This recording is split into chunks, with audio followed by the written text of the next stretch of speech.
how I gained 26,000 followers through this super rare editing technique. Now, I just grew my page to 26,000 followers in under a year. I can show you here all 26,000 followers. I did it in just around a year. Now, in this video, I'm going to show you exactly how I did it and how you can discover and master your own editing style and build your own editing community without chasing trends or relying on luck. Now, just to give a bit of context here, I want to let you know the problems that I went through while trying to do this. Now, the problem is, and why everything was stalling, was my edits just kept flopping. They were getting no recognition. I would post again and again and again. I would just continuously post and nothing would ever take off. Nothing would get any recognition. We can actually scroll back down to the start of my Instagram page because I left all these videos up, for example. And as we go down the bottom, you start to see everything starts to become really messed up. I'm giving away free things down here. I'm trying to make memes. I'm trying to edit what the trend was at the time. I'm doing random cars. I'm doing high quality reel settings. I've got face videos. Everything is just completely and utterly messed up. Everything was flopping and getting no recognition because I had no idea what to edit or what style was really me. And we can even take it a step further and look further back into my edits when I first started. I used to make anime edits, and holy crap, I had no idea what I was doing at all. Like, just the style between everything, nothing lined up. Everything was always wrong. I had no idea what to edit. No style was mine. And so I was also overwhelmed by tutorials, by tools, by trends. I was always trying to jump on the latest trend, try the newest tool, watch the newest tutorial. And I could never finish edits because of this. You would jump in, you would start an edit, and then you would ditch it halfway through to start another edit because you've seen a new trend. You've seen a new tutorial, you've seen a new style, you've seen a new tool. You never ended up finishing. Well, I never ended up finishing. And it ended up leading me to feel like I was behind. Everyone else who started where I did was now way better than me. And the people who started way ahead of me, the gap felt larger than ever. I was not catching up. I was not even progressing. And it was a horrible feedback. There was no structure. There was no feedback. There was no creative confidence.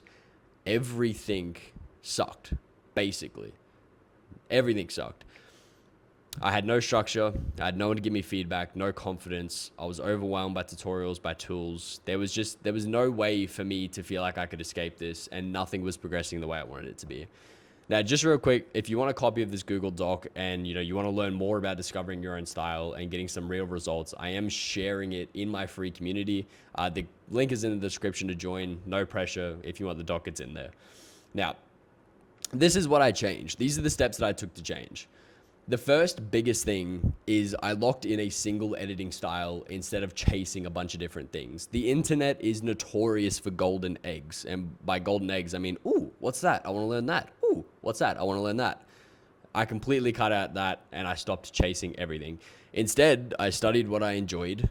I watched, I created, I ignored the rest. I locked in what I really liked. I found out and I spent the time figuring out what I liked, what I didn't like, what I didn't want to make, what I did want to make, what was eye candy, but I knew I wouldn't actually enjoy making, and what I did actually enjoy making. And then I studied what I enjoyed watching and creating, and I just completely cut out the rest. Even if there's eye candy, if something looks cool, that doesn't mean it's your style. It means that you just enjoy it. You can use it as inspiration, but it is not your style.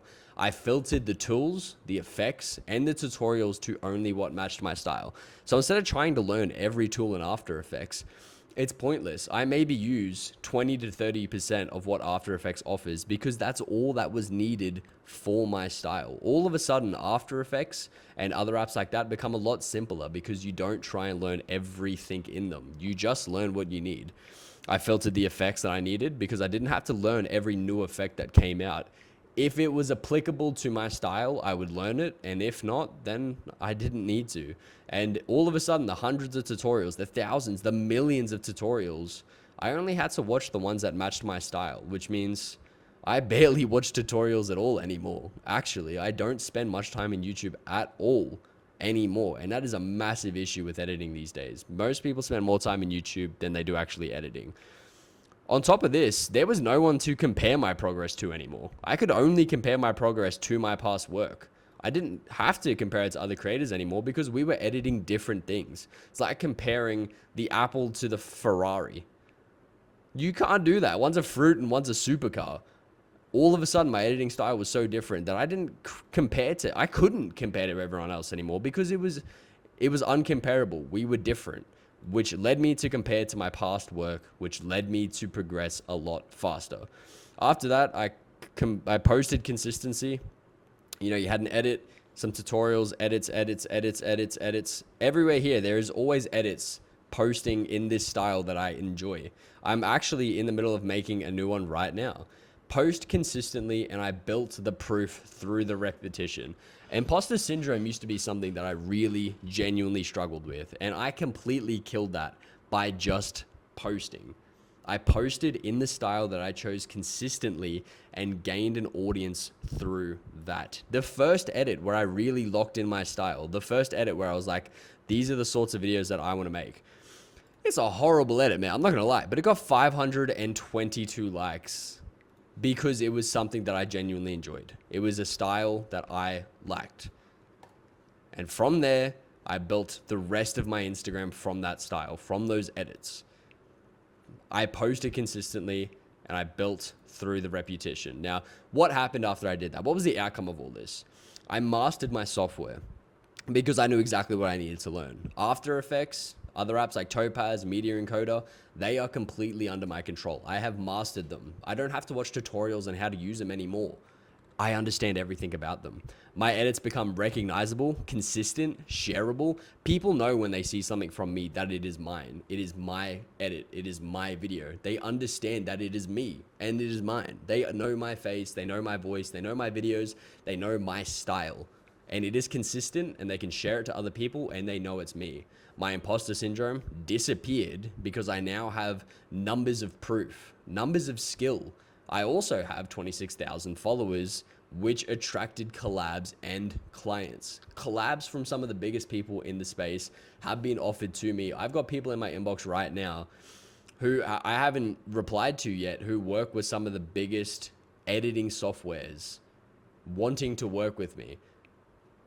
Clients, because they can only come to me. I am the only one with my style. It is unique to me. So I have collabs, clients, people who want to work with me because my style is mine. And I've built an amazing community that loved my style and kept coming back, and it is only growing daily. At the time of scripting this video, I had 26,000 followers, and I've gotten another 400 before I could make this video. It is just growing and growing, and people are coming back and they love my style. Now, I currently have 6 spots open to work with me one-on-one to discover your own style and grow on Instagram. If you're curious, there is a link in the description to apply. It's first come, first serve. Now, the conclusion of all this, the core lessons. You don't grow by learning everything. You grow by learning the right things, the things that are applicable to you and your style.